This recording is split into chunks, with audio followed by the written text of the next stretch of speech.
everybody. Tim Burchett. I woke up this morning thinking about some stuff, and it still kind of makes me angry. I hear people saying, they're trafficking. Well, we got to get that straight. They're pimps. And when they say trafficking young kids across state lines for sex with adults, no, they're not. They're selling these kids to get rich. I think we try to sanitize stuff, in Hollywood, shows the pimp and dressed in the fine clothes and the nice car and, talking tough and all that. And that's all these people are. They're awful, awful, demonic people. And they deserve to burn in hell. And people say, oh, Burchett, you don't want to hang those people. The hell I don't. Bring them out to the farm. We'll take care of them, and I am not kidding you. We've got to start taking this stuff serious in this country, folks. And the way the left and I guess we all are guilty of it. We try to sanitize it so it doesn't affect our psyche or our conscience. But this stuff's going on right now. It's going on in your community. It's going on in my community. We need to pay attention, and we need to start enforcing our dadgum laws and quit electing these gutless wimps and putting these judges in that let these people walk, and quit with all the being able to get out of these things, and they get probation and all this other stuff. All they're going to do is offend again, and the people that are buying these kids are just as guilty or worse than the others. End them all. That's what we've got to do. There's nothing redeemable about these people. Anyway, folks, pray for our country. Pray for all those little kids out there that are lost in this horrible system. We lost over 300,000 during the Biden administration. Thank God for President Trump and Homan. They found, I think, 145,000 of them so far. And that's not in the press. Should be. Shame on the media. Anyway, pray for our country. Thank y'all for seeing me here.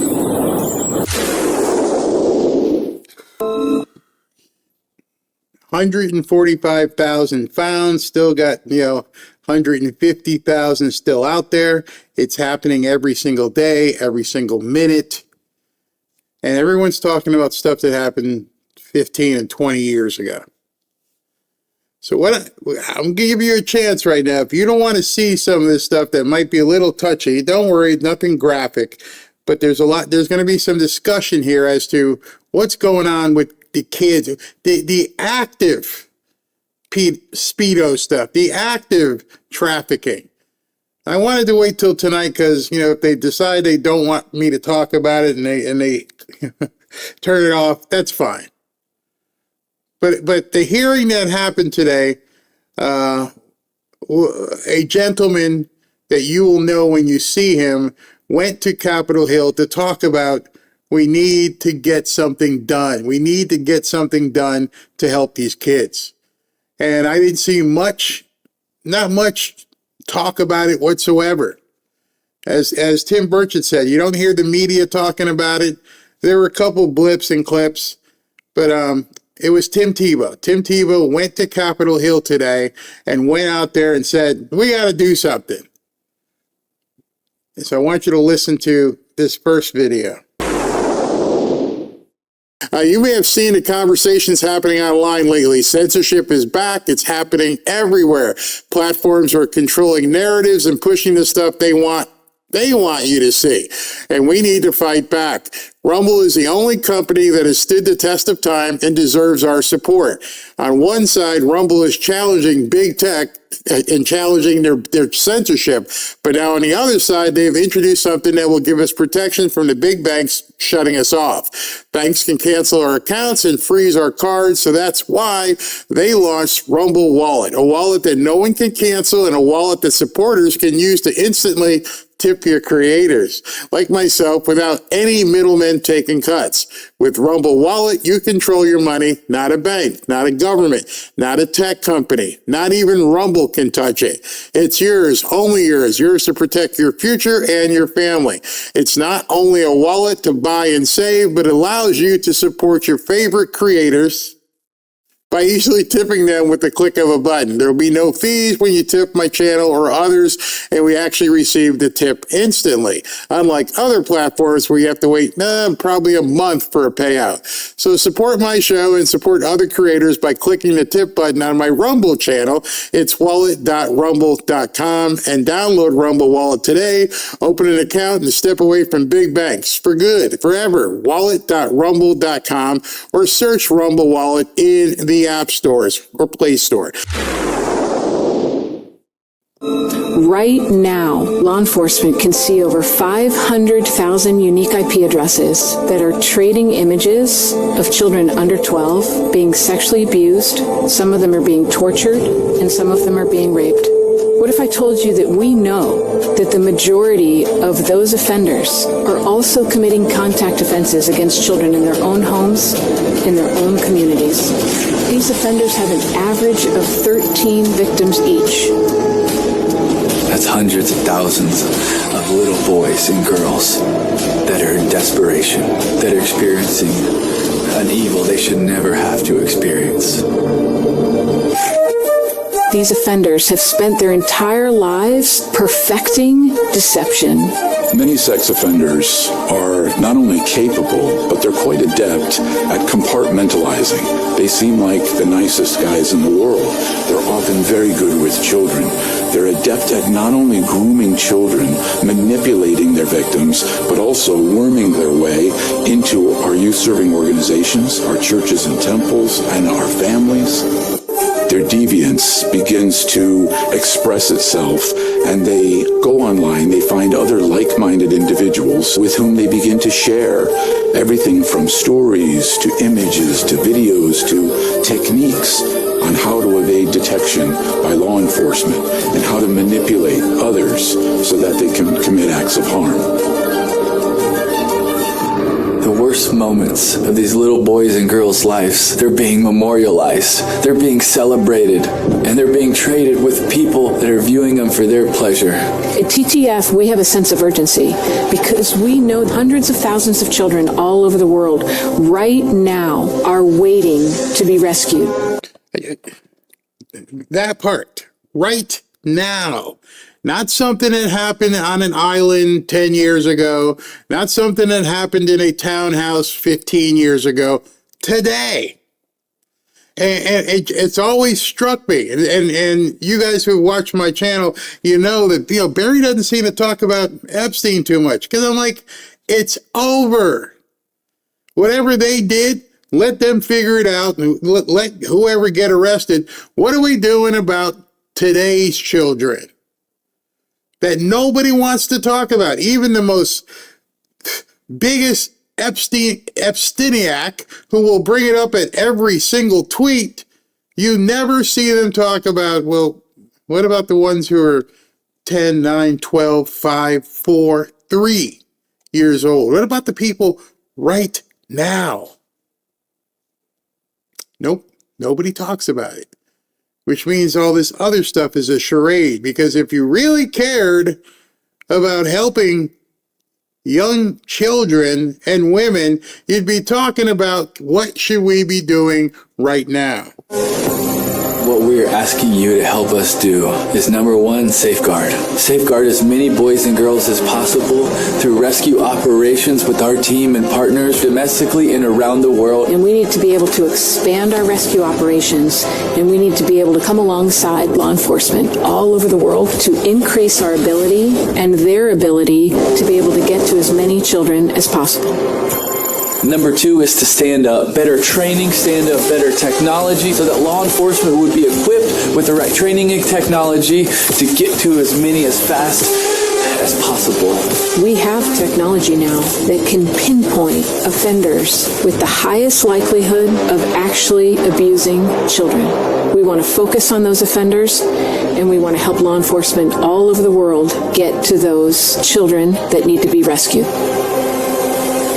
And number 3 would be to strengthen law enforcement around the world through legislation and policy. To finish what we started on Capitol Hill, we went to Congress because we need to be able to build a rescue team that can address this crisis at scale. Congress right now is hard at work drafting legislation based on the testimony that we gave them to get to all of these children in the unknown database, but also all the children that we can't see that we know are waiting for rescue. I believe that we can get to so many of these boys and girls. I believe we can radically make a difference in the evil that is taking place in this world for so many boys and girls. But even if it was just one, it would still be enough. Even if it's just one, it's still enough. You don't have, I'm assuming most of you don't have the network, you don't have the tools, you don't have everything that would be available to snare a big group of people, but there might be that one kid that you're passing in the grocery store. Might be that one kid that you're in Macy's and something doesn't look right. Why is that kid looking at you as if, help me?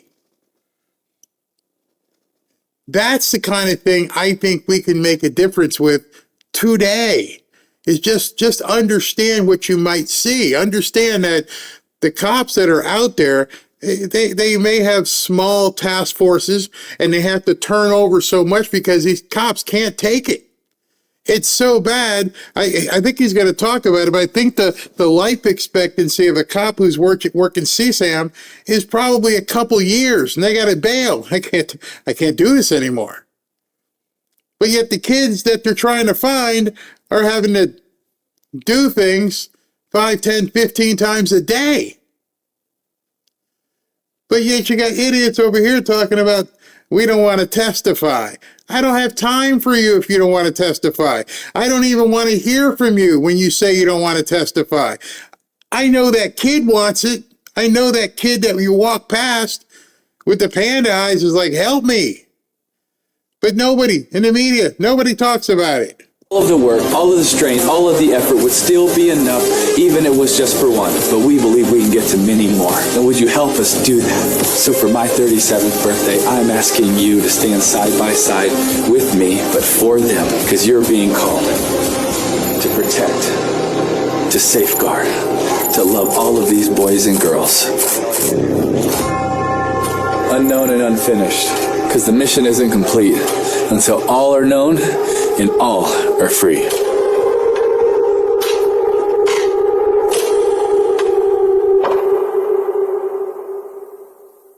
It is one of the worst evils in the world, and it is happening all around the world at a massive scale, but it's also happening right here in the U.S. And right now, this year, somewhere between 300,000 to 1 million people will be trafficked in the U.S. And so many of those will be minors. And trafficking is a horrible, horrible evil. But also something that's really important to highlight is the exploitation of the traffic. No, the exploitation. So a lot of people bunch them together, but they're a little bit different. Trafficking is primarily done for profit. Exploitation is primarily done for pleasure. So exploitation is done on the most of the time on the internet, and there'll be like peer-to-peer networks that someone download a peer-to-peer network, and they will share child rape videos, and they'll be part of groups that goes back and forth. And we just think this is happening, over there somewhere. But I pulled something just for you guys. Can y'all pull that up? You see that? Those red dots? This is New York State. That every red dot is a unique IP address that is downloading and sharing child images and videos. That's just one area. That's just one area. And he's showing these guys and they're like, what? Yeah. With our technology, we know where they're doing it. We know that they're pulling down videos and images of these things. It's not even a secret. And so everybody who's spending so much time talking about something from 20 years ago, I'm like, right now, we're looking at those dots. That's active. That's happening at the time they did that video, right then and there. Why is nobody screaming about that? And that's just the last 30 days in the state of New York. Jesus. And Is the FBI arresting these people? well, do you see the blue dots? Those are the ones that are being investigated. So just investigation? The blue dots are the ones that are being But if investigated. you have a confirmed IP address that's sharing this type of content, So it's a good conversation, and a lot of people will say, well, how are they not doing more? Our law enforcement, can areas get better? Of course, but our law enforcement is so undermanned. It does not have many places, does not have the best tech. They are undermanned. There is a few people that their job is this. It is not a lot. Like we have, we want to talk about all these things and they can't, and defund them. Listen, when you defund them, you're not actually caring for these boys and girls. Yeah. I think we need to escalate how many hires we have, especially in victim identification, to keep these boys and girls safe. It's one of our bills in Congress.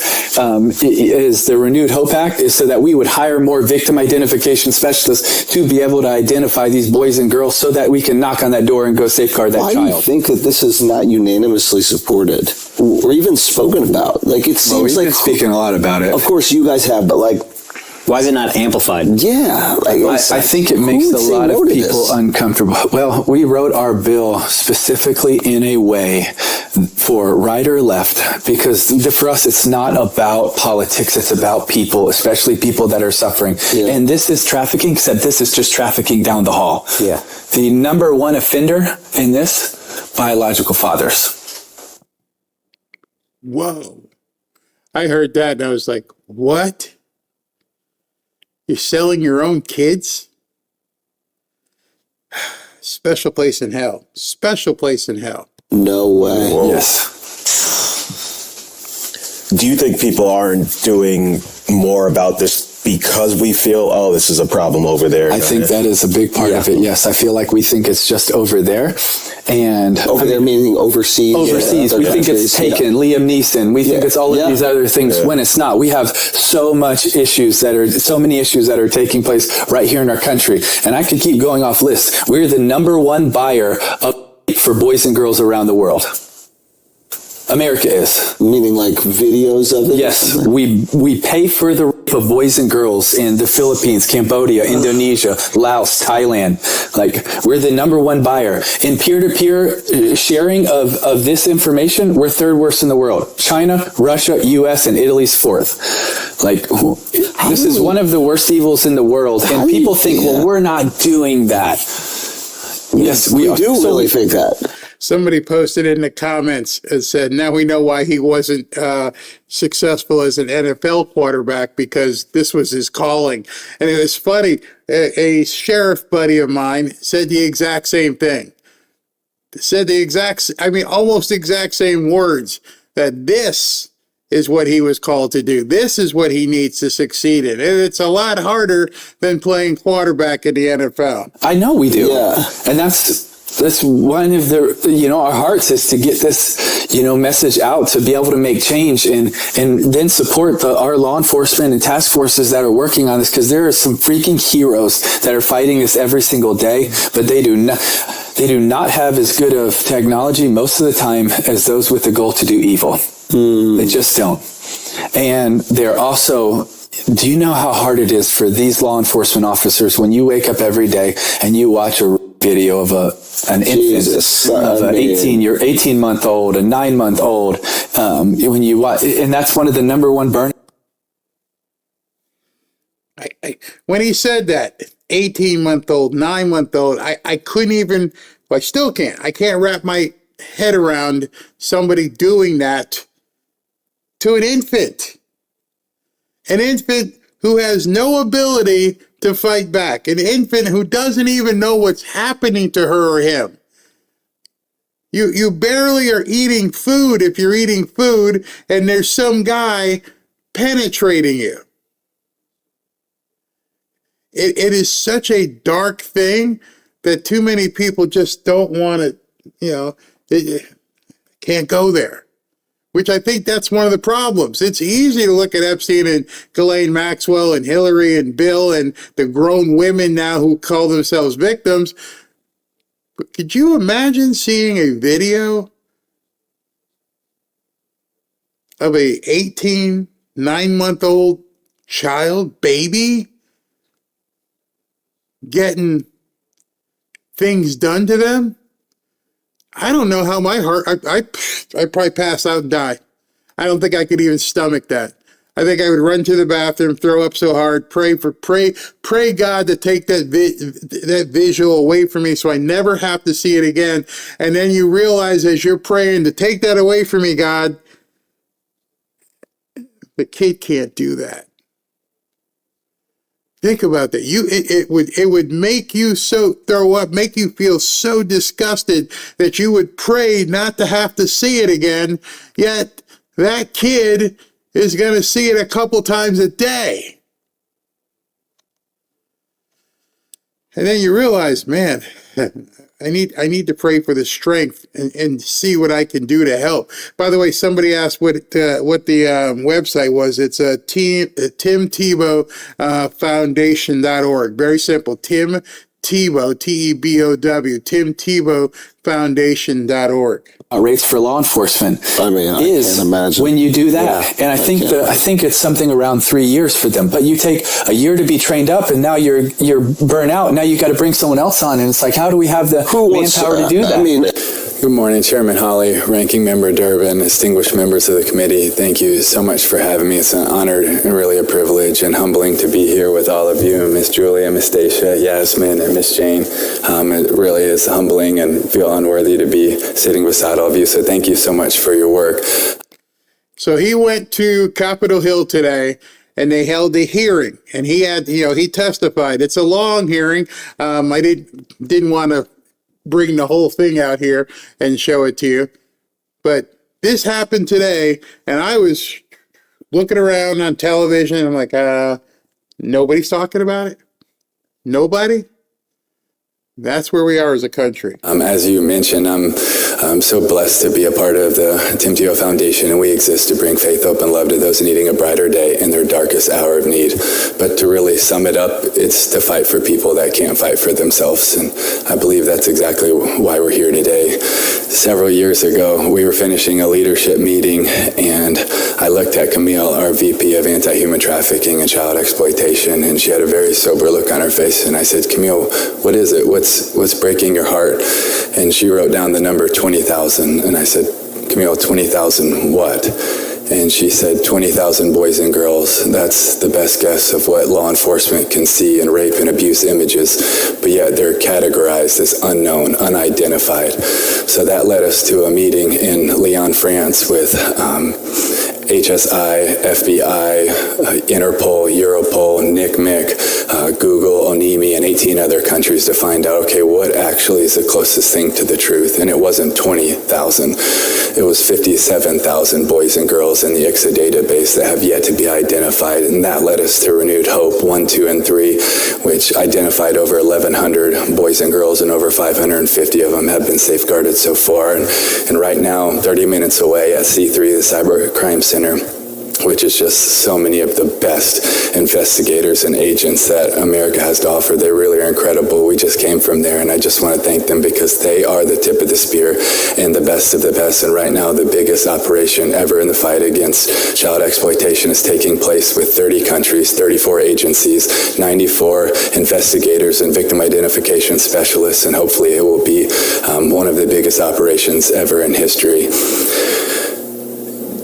But the problem is that the number now is not 57,000. With all of the work that all of these people and amazing law enforcement agents and nonprofit NGOs are doing all around the world, the number is not 57,000 like we said 2 years ago. It's over 89,000. We are It just keeps growing. You would think that with all of the visibility, with all of the talk about Epstein with everybody for the last year. Oh, Epstein ain't going away. You've seen the Panicans. You've seen the Black Pillars. You've seen so many people. Epstein's not going to go away. But nobody's talking about the kids who are in it right now. Right now, as we speak. I saw some of you guys like, I didn't even know this hearing was going on today. Yeah, they had a hearing on Capitol Hill in the midst of the war. Tim Tebow's at Capitol Hill telling you guys got to do this. Nobody talked about it. No big tweets, no hashtags. It was completely ignored for the most part. And I only happened to see it because I was doing my research and I like Tim Tebow and I'm like, is this today? And I actually, was on C-SPAN and I saw that he talked today and gave a long speech as to what the heck is going on. So much of what we call news is just what they think you want to hear, and they eliminate the stuff that they don't want you to hear. They don't want you to hear this stuff. It makes you think. It makes you step back and go, I need to do something. It hits your feels. You're like, I can't. I even saw some people in the chat as I looked over, Barry, tell me when you're done. Think about that. I'm not going to tell the person, I'm not going to show it. Tell me when you're done talking about this. I can't take it. Don't look away.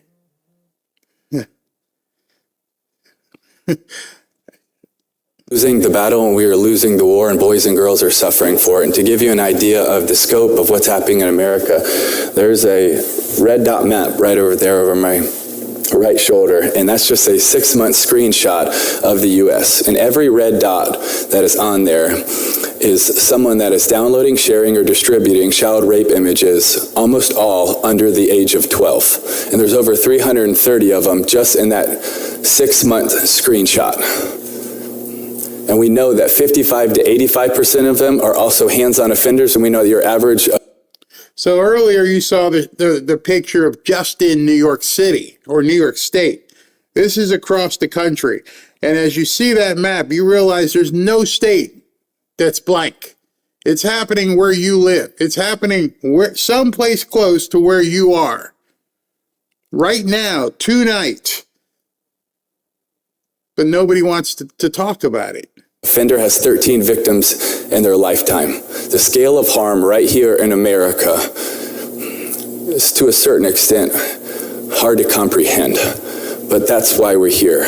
And when you knock down one of those doors, you also have no idea how many boys and girls you're going to find. From Operation Renewed Hope 1 of the doors that was knocked down, when they went in and seized his computer, they found that he also had raped 30 other boys and girls in that neighborhood.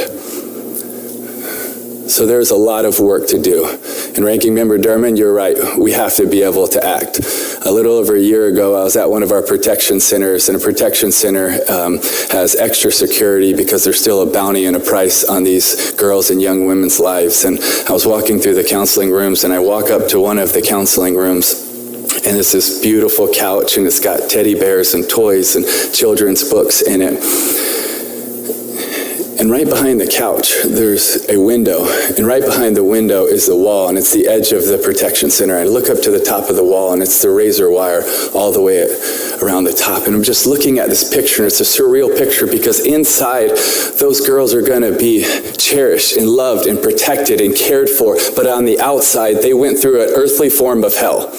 And I'm standing there looking at this picture, and one of our team members comes and whispers in my ear as I'm looking at this picture. And he said, "Man, isn't it such a thin line between tortured and treasured?"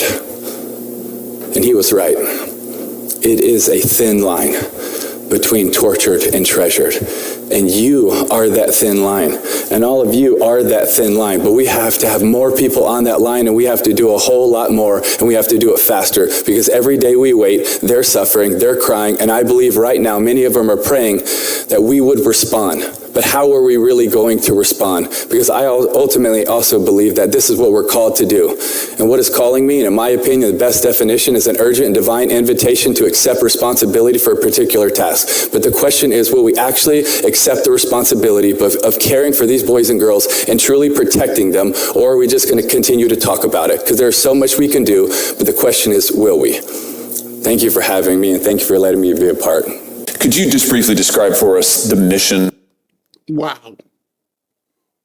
I mean, I knew Tim was he was passionate about this, but when I saw this, I mean, no teleprompters, didn't even look down at notes, and he just told Dick Durbin and Josh Hawley exactly what's wrong.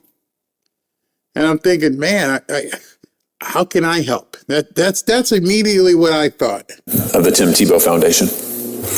To sum it up would be to fight for people that can't fight for themselves in their darkest hour of need. And we want to try to do that imperfectly, but in any and every way that we can. So if that's supporting law enforcement, if it's long-term restoration, we're fortunate to, with our partners, have 52 safe homes and 19 more in progress. If it's whatever it is, that's our calling, is to care for the MVP. I spent way too much of my life chasing a less important MVP of most valuable player. And I want to spend the rest of my life chasing the most vulnerable people, because I know that one means a whole lot more to our God. What inspired? I had no words. I had no words listening to how he just said that, how eloquently, how much sense it made. I want to be the MVP. I want to find kids. I no longer care about touchdowns. Now I know what I'm here for. I'm here to be the MVP, finding these kids. And I thought to myself, why can't more people have that kind of passion? Everybody's worried about elections and all kinds of craziness. And I'm looking at this guy who is devoting his life to finding kids. And if I can just donate, I'll donate. Whatever I can do to help, I will help. I'm asking you to do the same. I can't think of much bigger causes. Urge you to start the foundation? I met a boy in the jungles of the Philippines when I was 15 years old who was born with his feet on backwards, and because of that he was viewed as less than insignificant and cursed, and they treated him as a throwaway. But I knew he wasn't a throwaway, but I also knew that God was pricking my heart and saying, yeah, but what are you going to do about it? How valuable is he going to actually be to you? Because what do we do with things that we say all life has value, but when we say something has value or valuable, what do we do with our valuables? We treasure them, we protect them, we care for them. How come so often we very rarely do that for life and life abundantly? And so that's what we are called to do, is to care for life so that life can be abundant, and so that we can truly try to bring faith, hope, and love to those needing a brighter day in their darkest hour of need. And there's a lot of people in their darkest hour of need right now.